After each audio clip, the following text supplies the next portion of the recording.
Aren't we lucky to have an organist? Is this, you can hear me? Okay, cool. Okay, I'll talk a little louder because I want to welcome you to the Unitarian Universalist Church in Eugene.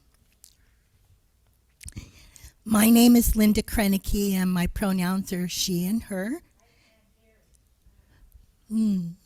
Should I try something? Okay, how's that? Much better. Okay. We gather and worship to find meaning and to live more deeply. Worship creates connections within, among, and beyond us, calling us to our better selves, calling us to live with wisdom and compassion. Whoever you are, whomever you love, whatever your image of the holy, we're glad you're here. If today is your first time visiting with us, we'd love to get to know you. And right after the service, you're invited to our welcome room, which is right over here in the sunny foyer. And so they're at the south entrance. If you're online, the link to our website or to our visitor form is being dropped into chat now. You can use your phone to access today's order of service by scanning the QR codes that are around our room here. There you will find names of authors and composers. You'll find the text of choir themes and resources, choir anthems and resources used in our service. So let's take a moment now to greet our neighbors, especially those you don't know yet. Jackson is going to help me light the chalice today. So, no? Yes? Oh, I think I have to be in just the right spot, which is hard for reading. So Jackson, do you want to come up?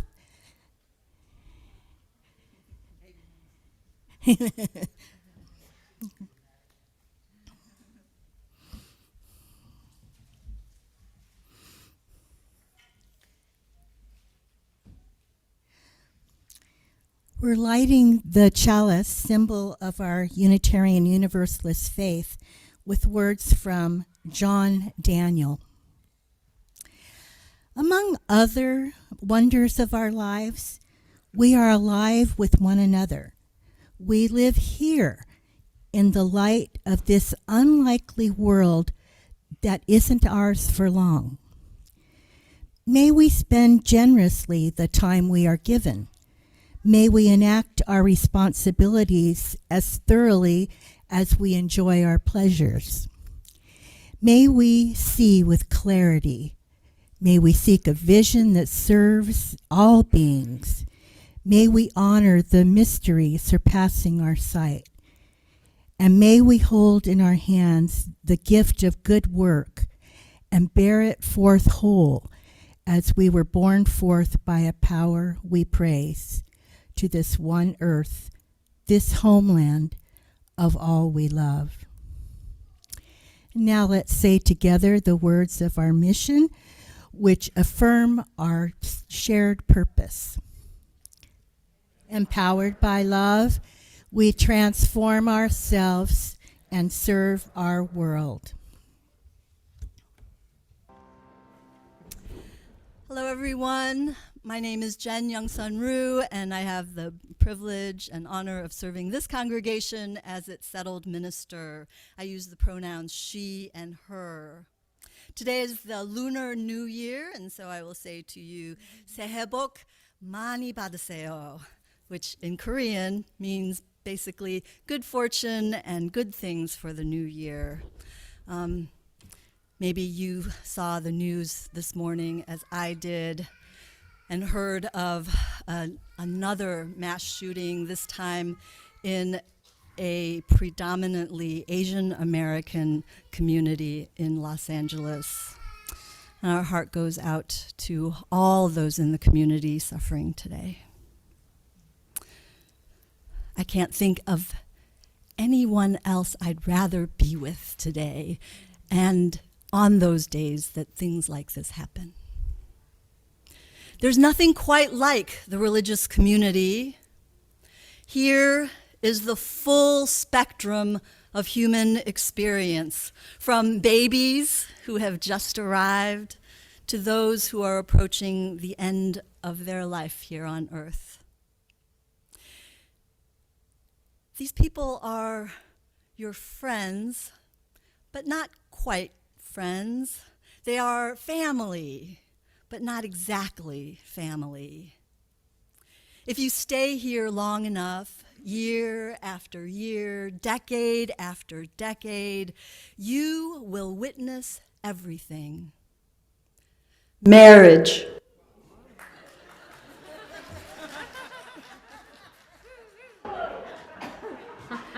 Divorce. Graduations, first jobs, illness, accidents, transformation, growth, broken covenant, and forgiveness. All of these events are experienced through the body, through this mortal flesh. Today, as we continue with our 30 days of love, we ask what it means to love our body and to love other bodies. Come, let us consider these questions of the flesh. Come, let us worship together. As you enter the sanctuary, and at any point during the service, you may write your joys and sorrows in our book, light a candle, or place a stone in water over there in that corner. Those joining from home can write prayers of joy and sorrow into the Zoom chat, which will be open until the start of the sermon. And during the week, anyone can go to the pastoral care portal on our website to let our ministers know you need some support. Today, we will also be lighting the candle of life for Ann Hayes, a longtime member, thank you, Ripton, a longtime member here at UUCE since 1985.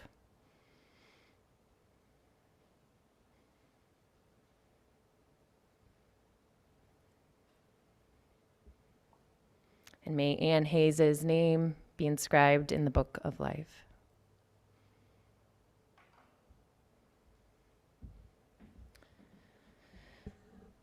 This morning, I invite you to ground yourself in our metta meditation.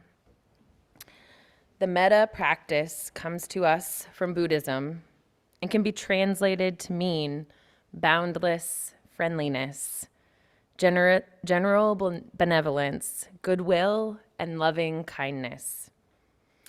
I have found that doing this meditation in my life allows me to not only feel grounded, but this practice also helps me relax while sending good energy out to others in this world.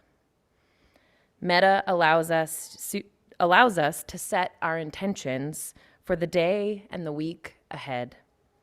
So let us enter into embodying this metta practice today. So get into a comfortable position with your body. Close your eyes if you want, and breathe. Inhale, exhale. You can say these words aloud with me or silently to yourself. May I be happy. May I be well. May I be safe. May I be peaceful and at ease. We can repeat this again and send it out into the world for others. May you be happy. May you be well. May you be safe. May you be peaceful and at ease. Now listen and repeat silently or out loud this version of metta that I will speak aloud now. May I be at ease in my body, feeling the ground beneath my seat and feet. May I be attentive and gentle toward my own discomfort and suffering. May I be attentive and grateful for my own joy and well-being. May I move towards others freely and with openness.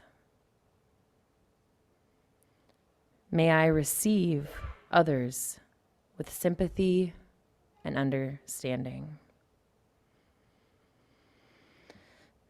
Amen. May it be so. Well, I have two poems for you today. The first was written by Mark Strand, who's a Canadian-American artist who died in 2014. His poem is called Old Man Leaves Party. It was clear when I left the party that though I was over 80, I still had a beautiful body. The moon shone down as it will on moments of deep introspection. The wind held its breath. And look, somebody left a mirror leaning against a tree. Making sure that I was alone, I took off my shirt. The flowers of bear grass nodded their moon-washed heads. I took off my pants, and the magpies circled the redwoods.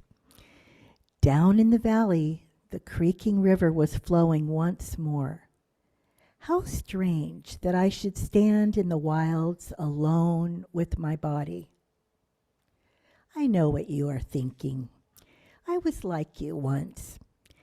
But now, with so much before me, so many emerald trees and weed-whitened fields, mountains and lakes, how could I not be only myself, this dream of flesh from moment to moment?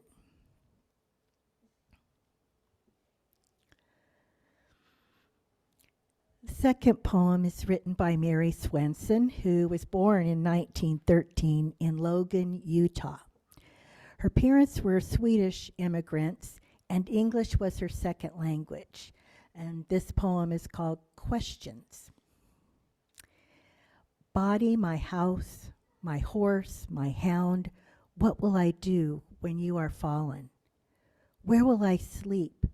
How will I ride? What will I hunt? Where can I go without my mount and all eager and quick?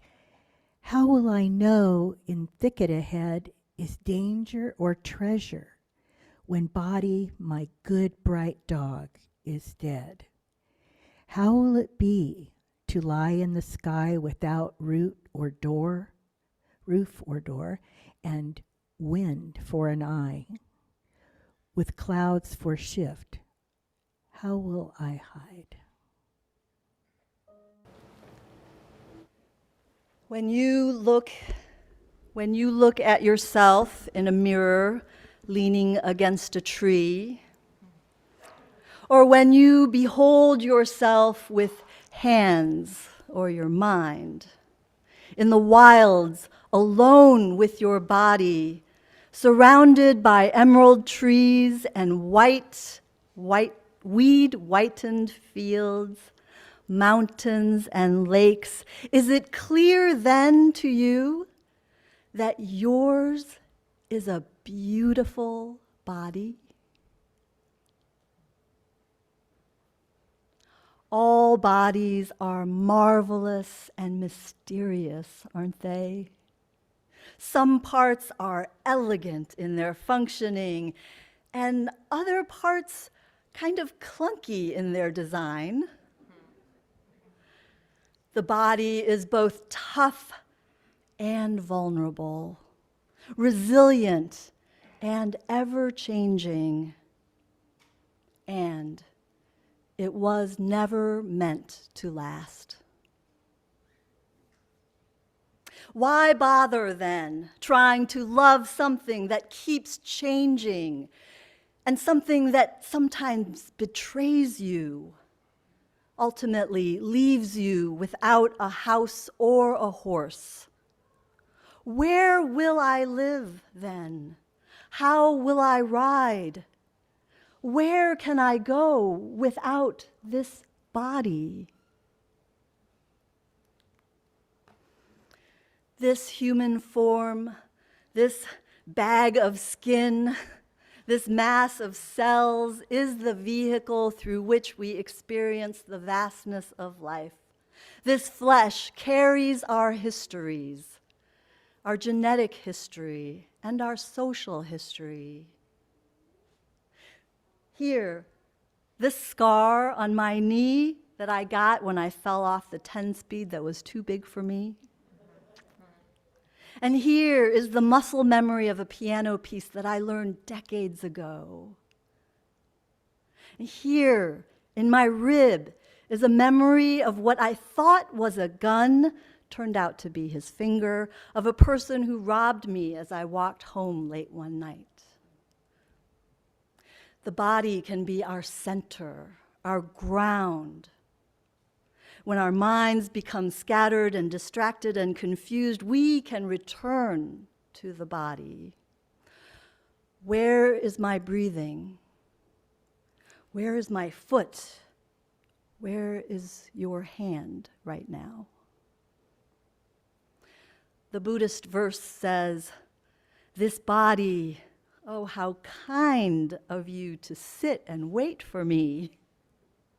And when I return to you."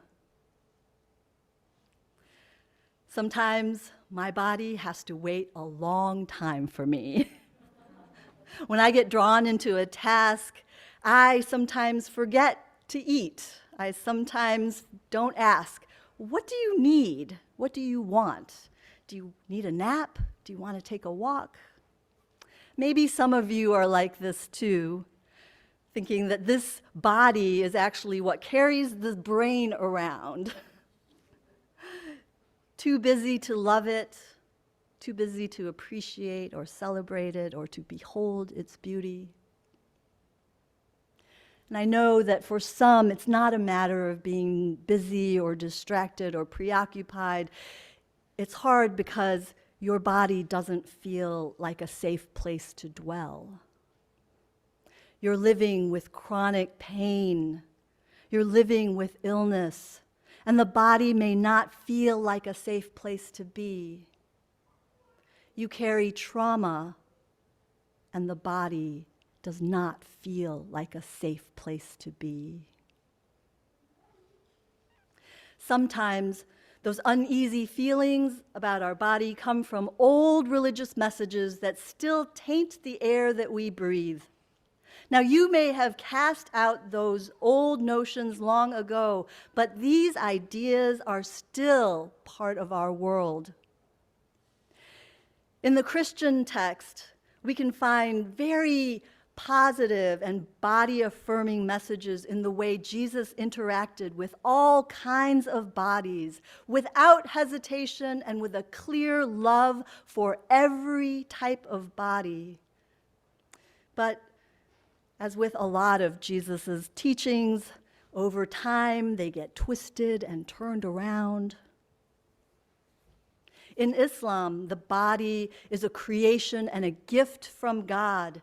It is given to us on loan and will be returned to the Creator upon death. And that's why it's so important not to drink alcohol, not to smoke, to eat clean meat, and to take good care of this body on loan.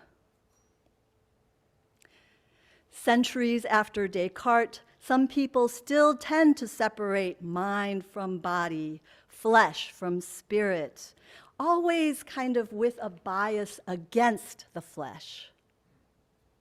You may have heard this saying from the Jesuit priest and paleontologist, Pierre Teilhard de Chardin: "We are not human beings having a spiritual experience. We are spiritual beings having a human experience." I know a lot of people like this quote. But, it still makes this distinction and prioritizes spirit over the flesh. And I would argue that makes it easier to harm bodies. For hundreds, thousands of years, religious leaders have preached that the flesh tempts us toward sin. People wore sackcloth and hair shirts. They cut and whipped their bodies to purify themselves. And even Siddhartha, before he became the Buddha, thought that denial of the flesh through extreme fasting was the way to enlightenment. Turns out it wasn't. And these days, some clergy still claim that the body is dirty. It's a problem because it gets in the way of our relationship with God. They say that our mouths, our hands, our genitals couldn't possibly lead to a deeper spirituality. These days, we are so fortunate to witness the rise of theologies that center bodies that have been ignored and marginalized. Womanist, liberation, queer theologies are leading the way to religious practices that include the whole body. Their project, which I would argue is the Unitarian Universalist project, is to restore dignity to all bodies and to ensure that all bodies can flourish. One way to think about all of the isms that we talk about here, ableism, sexism, militarism, consumerism, racism, and all the others, one way to think about them is to see them as ways that the dominant culture seeks to destroy certain bodies. Certain bodies are scapegoated. Certain bodies are colonized and made problematic. In Iran, the uncovered female head is a problem. In Canada, the covered female head is a problem.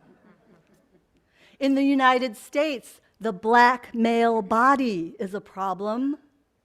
In Eugene, Springfield, the houseless body is a problem. And everywhere, it seems, the transgender body is a problem. Just a few years ago, there were 25 anti-trans bills introduced at all levels of government in our country. Last year, there were over 155 anti-trans bills introduced. Ta-Nehisi Coates observes that, quote, "Racism is a visceral experience. It dislodges the brain, blocks airways, rips muscle, extracts organs, cracks bones, breaks teeth. It lands with great violence upon the body. You must never look away from this." Cole Arthur Riley wrote a memoir entitled "This Here Flesh." In it, she tells the story of her grandmother, Grandma, as she called her. Grandma in this story is 8 years old. One day at school, a teacher comes to her with a note. The note says, "Phyllis cannot run around the schoolyard without a bra, period. Body changing, period."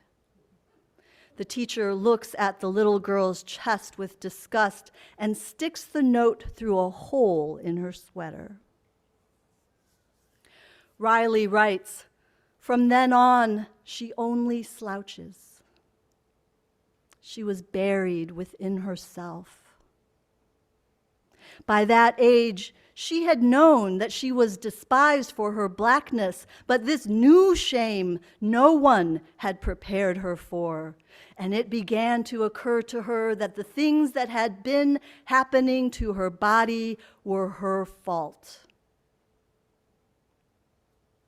Today's struggle for collective liberation and justice is about protecting and restoring dignity to bodies.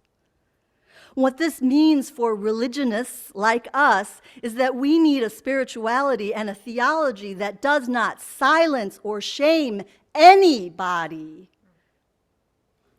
I know that a lot of us feel shame about our bodies, about the way it looks, about the way it's aging, about the way it's breaking down, about the way it lets us down.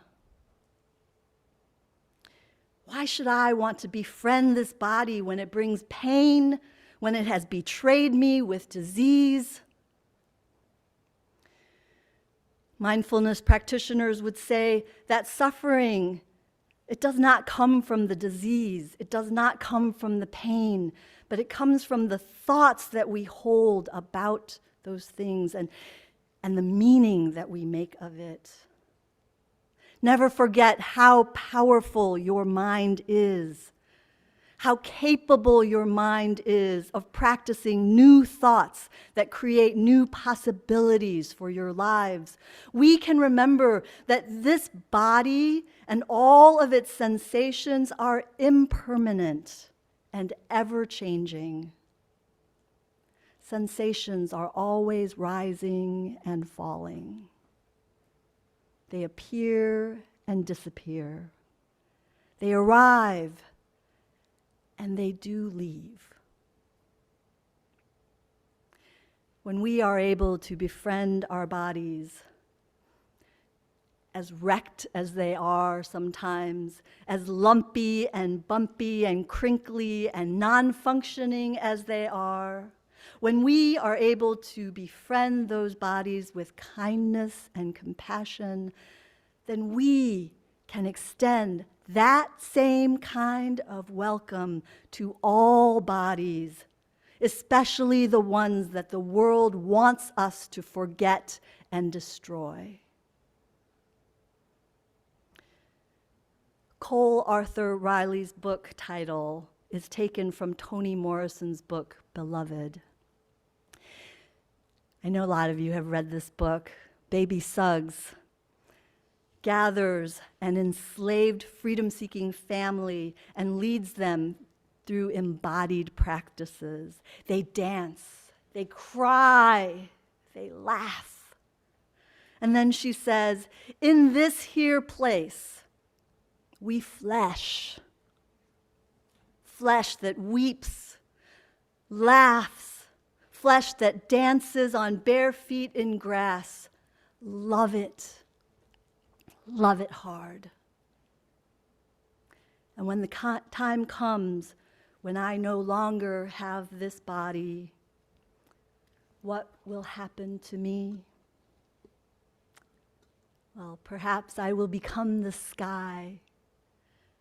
Perhaps the wind will become my eyes and the clouds will clothe me, and I will no longer feel the need to hide. May it be ever so, my friends. Blessed be. Amen. But this is the life of beloved community. This is the religious community that we have chosen. And so go forth this day and treasure each moment. Honor all of your feelings and go in peace. Go in love. Amen.